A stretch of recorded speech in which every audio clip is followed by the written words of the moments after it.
Maayong gabi sa ato ang tanan mga kaigsunan. Welcome sa ato ang daily dose of the Word of God. Another night nga kita mag-uban alang sa pagtuon sa pulong sa atong buhi nga Dios. So mga kaigsunan, agig pagsugod usa ka awit alang kanimo. On a hill far away stood an old rugged cross, the emblem of suffering and shame. And I love that old cross where the dearest and best for a world of lost sinners was slain. So I'll cherish the old rugged cross till my trophies at last I lay down. I will cling to the old rugged cross and exchange it someday for a crown. Oh, that old rugged cross, so despised by the world, has a wondrous attraction for me. For the dear Lamb of God left His glory above to bear it to thy Calvary. So I'll cherish the old rugged cross till my trophies at last I lay down. I will cling to the old rugged cross and exchange it someday for a crown. To the old rugged cross I will ever be true, its shame and reproach gladly bear. Then He'll call me someday to my home far away, where His glory forever I'll share. So I'll cherish the old rugged cross till my trophies at last I lay down. I will cling to the old rugged cross and exchange it someday for a crown. Amen. Thank you for that song. And by this time mga kaigsunan, open your Bibles with me in the book of Romans chapter 5. Atong basahon ang verse 12 down to verse 21. Romans chapter 5 verse 12 down to verse 21. So, ang pulong sa Ginoo nagaingon, wherefore, as by one man sin entered into the world, and death by sin, and so death passed upon all men, for that all have sinned. For until the law, sin was in the world, but sin is not imputed when there is no law. Nevertheless, death reigned from Adam to Moses, even over them that had not sinned, after the similitude of Adam's transgression, who is the figure of him that which to come. but not as the offense also is the free gift.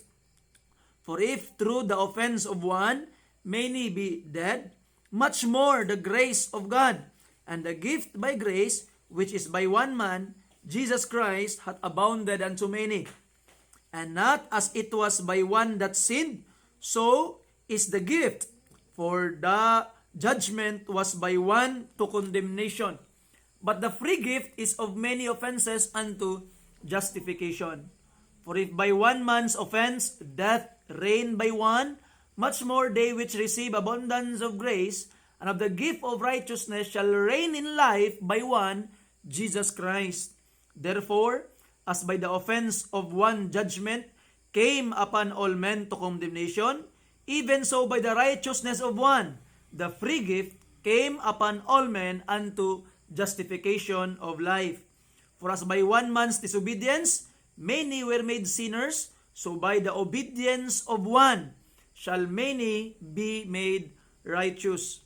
Moreover, the law entered that the offense might abound, but where sin abounded, grace did much more abound. That as sin hath reigned unto death, even so might grace reign to righteousness and to eternal life by Jesus Christ our Lord. Magampo ta, amahan nga langit nun.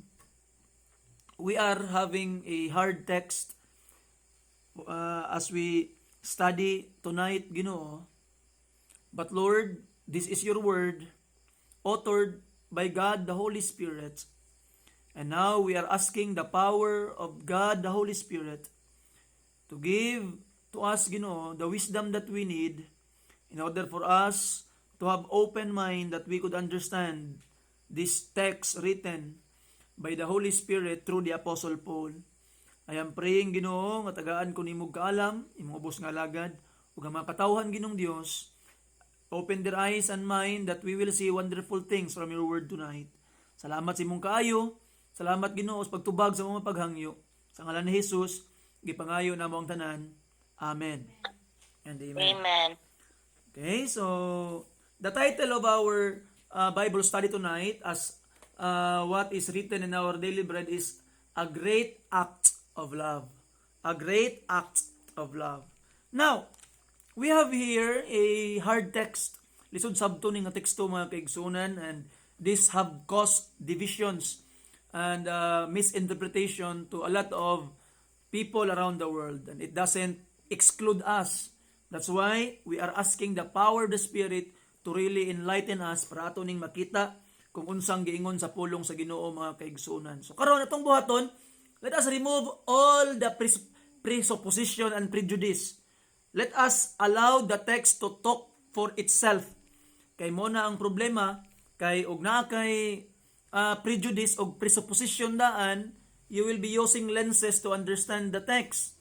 But dili na mao ang proper usage of the Bible. We must read the text and allow the text to speak for itself.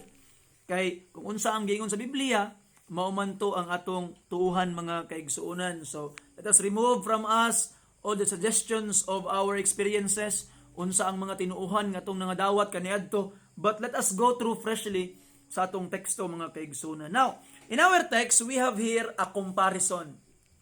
Comparison between the two Adams. The first Adam and the second Adam.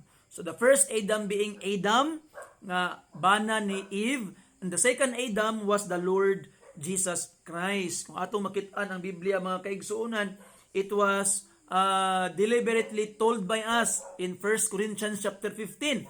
Open your Bibles there please.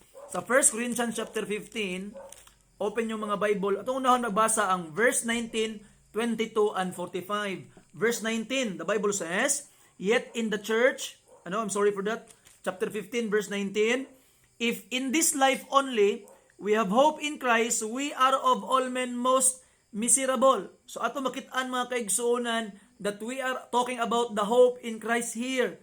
Because there was curse nga atong naangkon through Adam, but there is hope in Christ.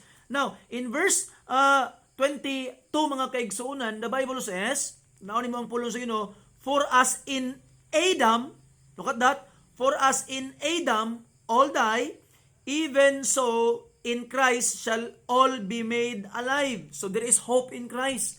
Nga naman, in Adam, all died, but in Christ, there will be life, mga kaigsuunan. In verse 45, the Bible says, and so it is written, the first man, Adam, was made a living soul, the last Adam was made a quickening spirit. So, naay difference, naay comparison. Living soul ang first Adam, and quickening spirit ang last Adam, the second one, which is the Lord Jesus Christ. So, sa atong teksto, going back in Romans chapter 5, it is a comparison sa kang Adam nga first and the last Adam, which is the Lord Jesus Christ, and the effect of what they have done into the world.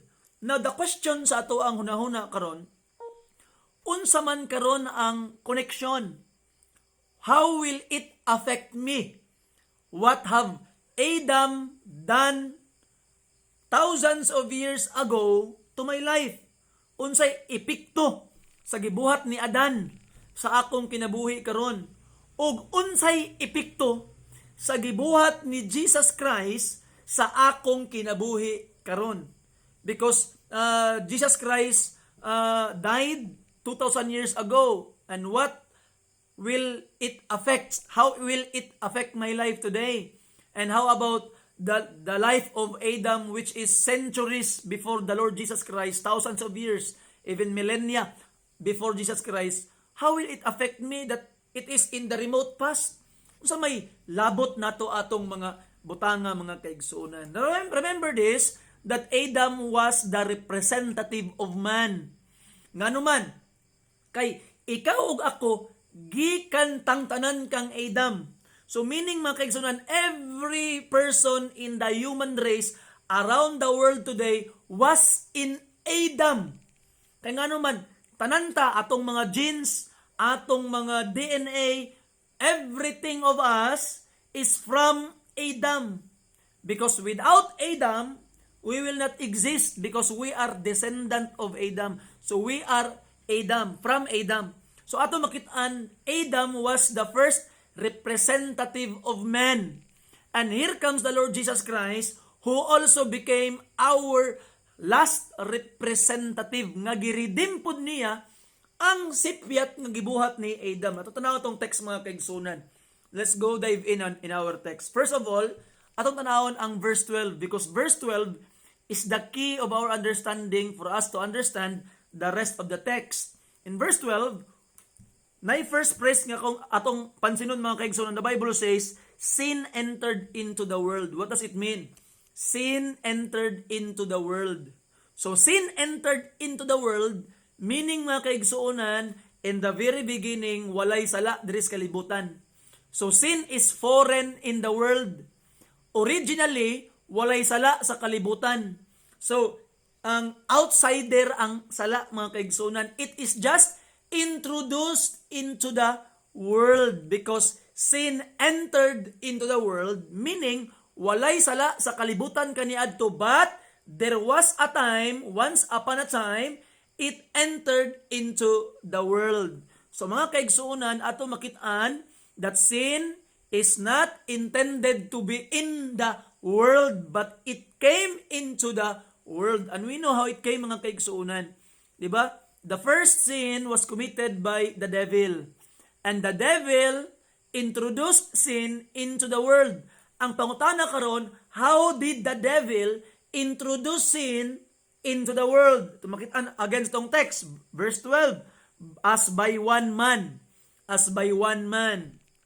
So ang nahimo karon nga access sa devil para iyang i-introduce o isulod ang sala sa kalibutan is through one man.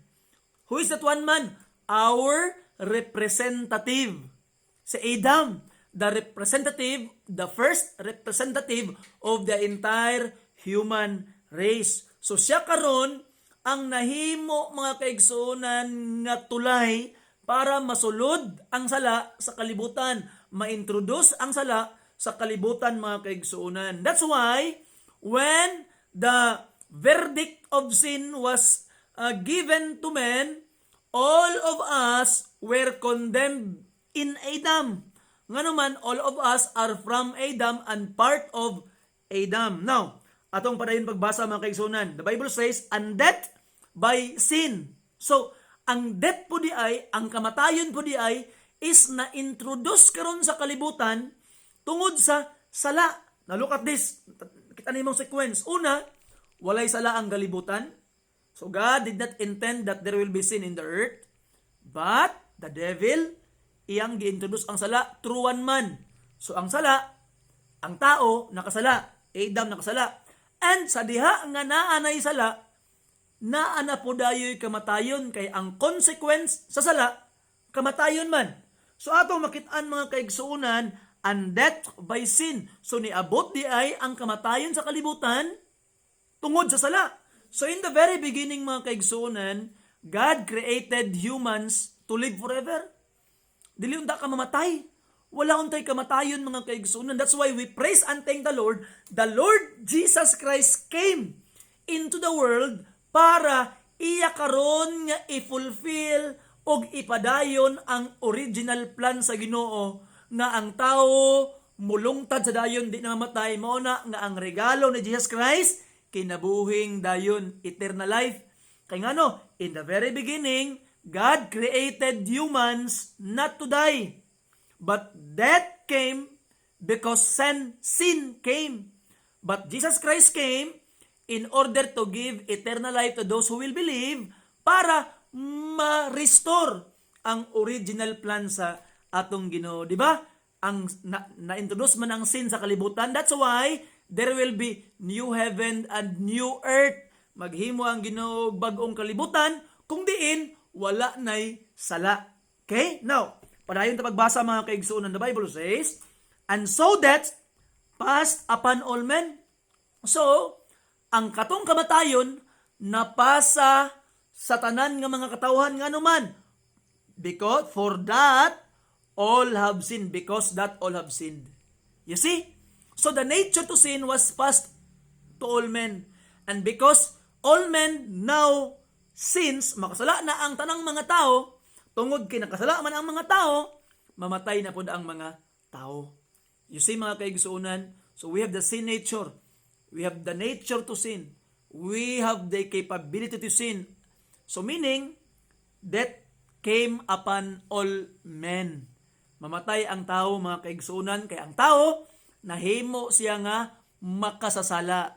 Mauna ang bata, bag-ong gihimugso, dili na nimo tudloan mamakak, dili na nimo tudloan magdinaot, nganuman gianak na siya nga bakakon, gianak na siya nga badlungon. That's why from the very beginning gikinahanglan na gyud guidance ang mga bata nga para matulid ilang mga kinabuhi nganuman they were born sinners. You see? Now, ato makit-an mga kaigsuonan that is what happened. So nahimo tang tanan nga mga magkasala condemned to hell, angay mamatay sa kamatayon sa kalayo sa impyerno because we are all sinners. Magkasala kitang tanan. Ano ato makit-an verse 13, for until the law sin was in the world. So meaning sa wala pa kuno ang balaod ni Moses, ang sala naanas kalibutan. But sin is not imputed when there is no law. Pero ato makit-an mga kaigsunan, wala pa na-impute ang sala sa wala pa ang balaod. Pero it doesn't mean nga walay sala. Wala pa lang gipanganlan kung unsang mga specific na sala o wala pa gi-impute sa tao mga kaigsunan. But sin already exists. Naa na ang sala sa wala pa ang balaod ni Moses mga kaigsunan. Natanaw ang verse 14. Nevertheless, death reigned from Adam to Moses, even over them that had not sinned after the similitude of Adam's transgression. So after Adam mga kaigsunan, di ba si Adam, ang sala ni Adam, it was a direct disobedience from the will of God. Kaya nga naman, ang will sa Ginoo kang Adam, dili niya kaunon katong prutas nga gidili sa Ginoo. So naay pagpakasala na Adam, naay direct nga disobedience. And after sa kang Adam mga kaigsunan, dili naman mausab. Kay dili naman mausab ang sala na Adam. Nganuman, kay katong prutas, wala naman dito sa garden, and the garden was closed already. So, dili na mausab ang disobedience ni Adam. So, from Adam to Moses, mga kaigsuonan, ato makitaan, wala na'y going on nga balaod nga pwede nilang supakon. You see? Walay balaod nga pwede nilang supakon because the law will be given to Moses. Pero ato makitaan, mga kaigsuonan, nagyapoy that reigned even without law from Adam to Moses nga numang nay nangamatay gihapon. You see? Well, in fact, mga kaigsuonan, ang nahimo mga tao by nature, they became sinner. Wala pagipanganlan ang ilang mga sala, but they were doing the things nga ginaingon sa ilang mga hunahunag kasing-kasing nga gikasukan kay Ginoo. As a result, in Genesis chapter 6, niabot ang baha. Because man do every imagination of his mind. And the imagination of the mind of man, even walay nag-ingon nga balaod nga ayaw na buhata, their imagination was tainted by sin. So meaning, mga kaigsuonan, the nature that they have to sin push them to do things nga gikaligot-gutan sa Ginoo. Mauna nga naan niabot ang baha, gilunupan sila sa Ginoo para ma-erase ang human race at the time. You see? So, ato makitaan, mga kaigsuonan, that the Bible says, not sin after the similitude of Adam's transgression, who is the figure of him that was to come. So, Adam is the figure of him that was to come. What does it mean? So, in Adam, all have sinned. All have had a nature to sin. But, he is a figure of him to come. Kinsa man ang umaabot? It's Jesus Christ, the Lord Jesus Christ. Because if Adam is the representative of men who brought men to condemnation, there will be another representative of men who will bring men to righteousness and justification, and that is the Lord Jesus Christ. Verse 15, atong tanawon. But not as the offense, so also is the free gift. For if through the offense of one, many be dead, much more the grace of God and the gift of by grace, which is by one man, Jesus Christ, hath abounded unto many. Verse 16, and not as it was by that one sinned, so is the gift. For the judgment was by one to condemnation, but the free gift is of many offenses unto justification. Now, look at this carefully, mga kaigsuonan. Ato makitaan nga pananglitan karon mo, nay tao nga moingon nga, unsa may labot nako sa kamatayon sa sala ni Edan, nga dugay naman tong sala ni Adam. So ako'y labot ato. Higala igsuon, if that person will say that wala po jay labot sa kamatayon ni Jesus Christ. You see? Kay ngano man, mga kaigsunan, if the sin of Adam was the reason why all men became sinners, it is also the righteousness of Christ will be the reason why all people who will believe will become righteous and justified before God. Unsaon man nga mahimong ma-confirm ka nga mahimo kang in Adam, just exercise your nature pagpakasala. Sa diha nga nagpakasala ka, then you are in Adam. But mga kaigsuonan, kaning free gift, kaning grace nga ginasultian sa tong text, unsaon ta man na maangkon. Gitubag pud na ni Paul, di ba? Kung katong condemnation through Adam maangkon nimo if you will sin, how about this grace and gift nga gihatag sa Ginoo sa ulo maangkon? Very familiar verse, Ephesians chapter 2 verse 8. For by grace are ye saved through faith. You see, it is not that of yourselves, it is the gift of God. So we are talking about the gift. We are talking about the grace. Unsaon kun maangkon? Through faith. So mga kaigsuonan, if you wanted that the effect of the judgment of Adam will be to you, you sin. Magpakasala ka. You see? That's why we believe, mga kaigsuonan, nga ang mga baby nga wala pa kasabot unsay maayo og dili sila malabay sa impyerno kung mamatay sila at early age. Nganuman, kay wala pa nila na-consummate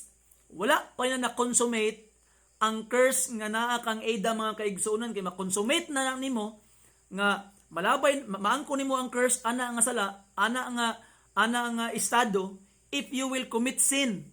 Gi-exercise ni imong nature. You see? That's why babies and those people nga wala pa hanaw, mamatay, they will not go to hell, they will be going to heaven directly. You see? But if they will now willfully sin, that's the time that they will go to hell. So sa ato apong part mga kaigsunan in time of Christ, katupong mga wala nagtuo kang Kristo Jesus, dili pod maapil sa pagkamatarong nga gibuhat ni Kristo. But what we need, if we wanted to be in Christ and to experience the gift and the grace that is in Christ, we need to have faith and believe in Him. In Adam, what we need to do in order to receive the curse of hell is to sin.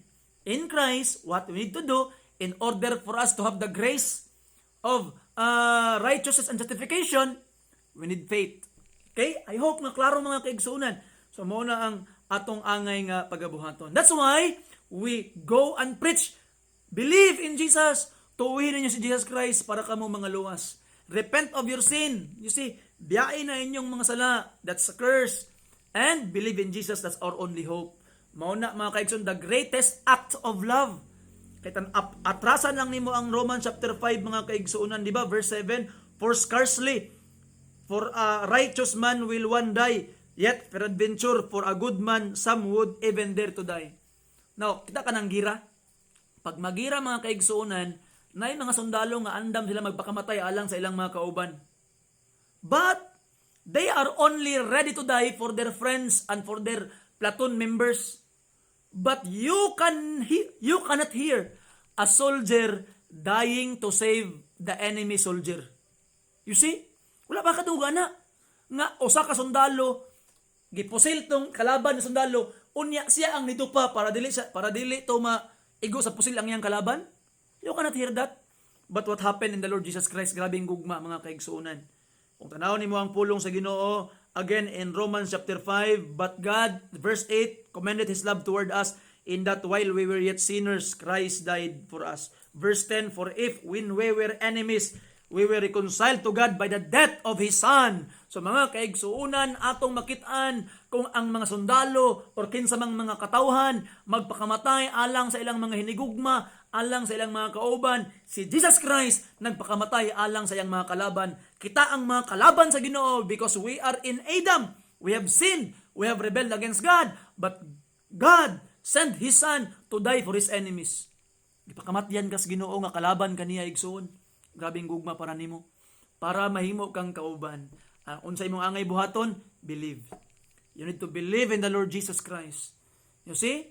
Para maangkon nimo ning panalangin nga gisaad sa Ginoo diri sa pulong sa Ginoo. That's why in verse 18, therefore, as by the offense of one, judgment came upon all men to condemnation, even so, the righteousness of one, the free gift, came upon all men unto justification of life. You see? So mga kaigs, atong gitawag nga makita nga that's the case. You see? That's the case. You don't need to imitate Adam para mahimo kang dautan. Ang imo lang buhaton, na sa imo ang nature ni Adam. Sinner. You see? But ato pong makitaan mga kaigsuunan, you don't need to imitate the Lord Jesus Christ in order for you to be saved. Na imong buhaton, tuo ka lang. Just believe. Believe in the Lord Jesus Christ and you will have this justification. You see? So ato makitaan mga kaigsuunan, it's a great gift. Grabing regalo. Grabing kanindot ang gibuhat sa Ginoo mga kaigsuunan. Now verse 19, the Bible says, for as by one man's disobedience, many were made sinners.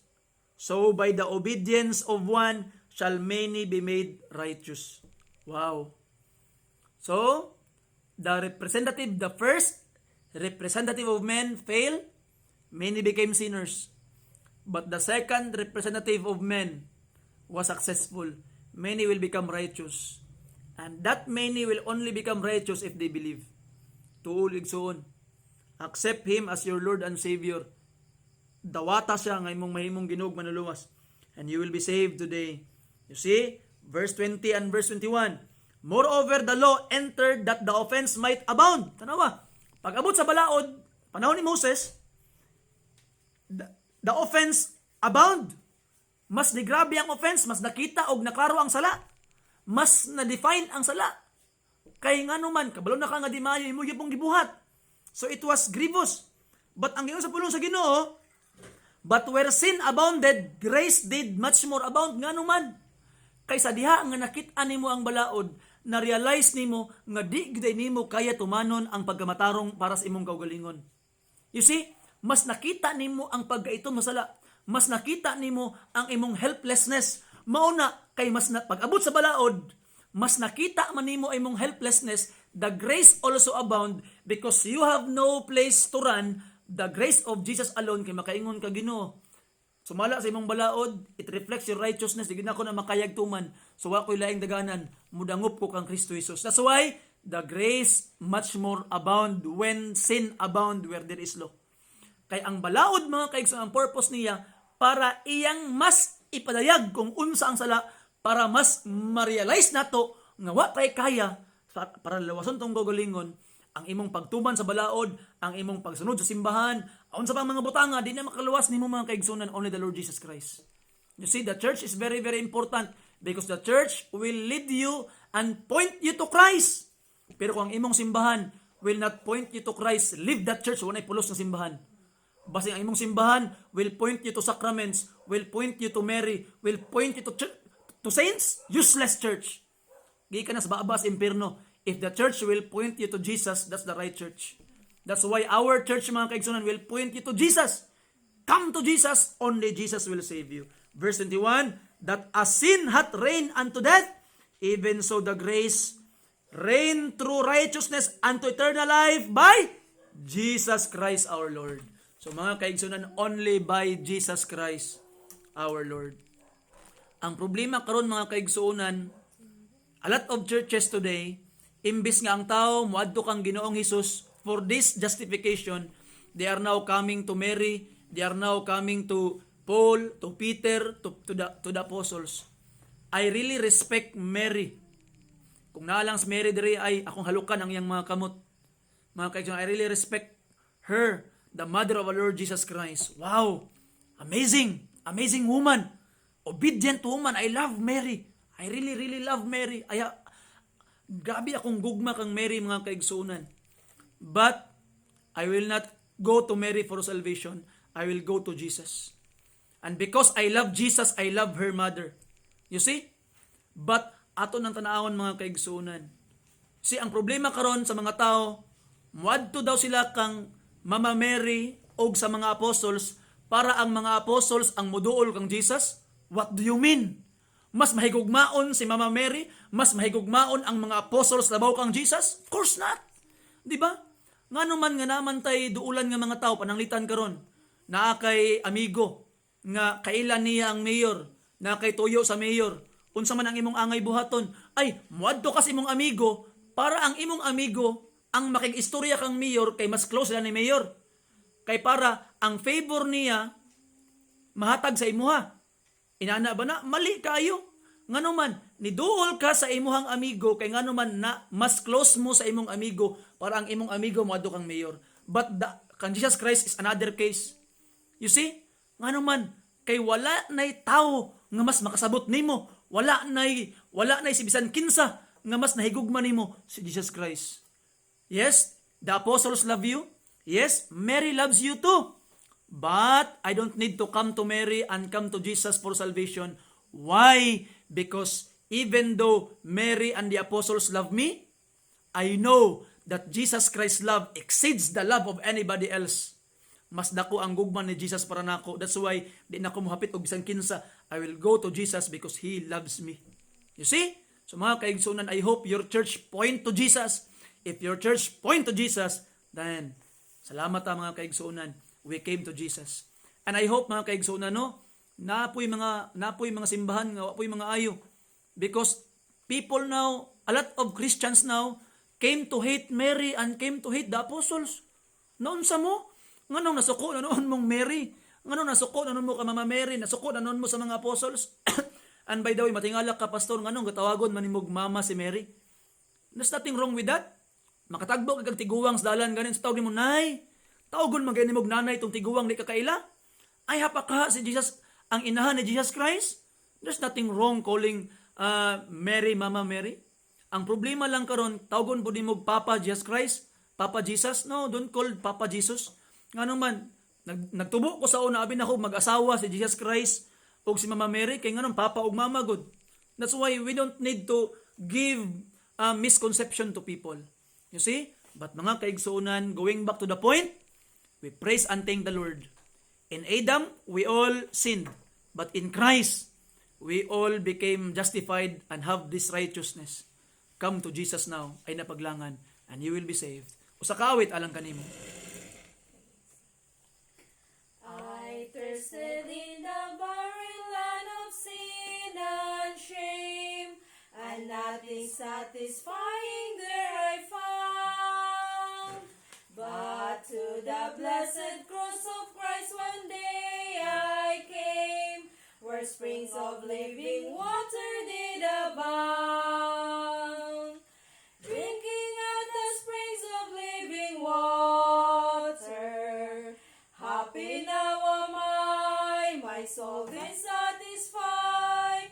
Drinking at the springs of living water, oh wonderful and bountiful supply. How sweet the living water from the hills of God. It makes me glad and happy all the way. Now glory, grace, and blessing mark the path I've trod. I'm shouting hallelujah every day. Drinking at the springs of living water. Happy now am I, my soul is satisfied. Drinking at the springs of living water. Oh, wonderful and bountiful supply. Oh, sinner, won't you come today to Calvary? A fountain there is flowing deep and wide. The Savior now invites you to the water free, where thirsting spirits can be satisfied. Drinking at the springs of living water. Happy now am I, my soul is satisfied. Drinking at the springs of living water. Oh, wonderful and bountiful supply. Amen. Okay, so thank you for that wonderful song. Mag-pray kita mga kaigsunan. Let's pray. Father in heaven, we thank you, Lord, for your goodness and your love. Salamat, Amahan, sa panalangin. Salamat, Ginoo, sa lessons that we have learned tonight. Allow these lessons, Lord, nga mo inculcate sa mga hunahunag kasing-kasing, Ginoo, that we would really come to Jesus, Lord. We love the apostles. We love the mother of Jesus. We love the saints. But Lord, we know that they cannot give us salvation. Only Jesus could give us salvation. So Lord, I pray that these people will only look to Jesus for salvation. And they would receive it, Lord. I am praying, Ginoo, ipakita nimo sa amwa, Lord, grabe ka dako gyud imong gugmamahan. Grabe ka dako imong gugma, Ginoo. That even though we are your enemies, you died for us. So Lord, please help us, Ginoo, nga mahimo ming blessing, and there will be more people will be blessed through this message and through the ministry that you have allowed us to have. Salamat sa pagtubag sa mga prayers. Save us, O Lord, especially katong wa pa nangaluwas. In Jesus' precious name, ipangayo naman yung tanan. Amen. Amen. Thank you. Ug maayong gabi sa tanan. Ito,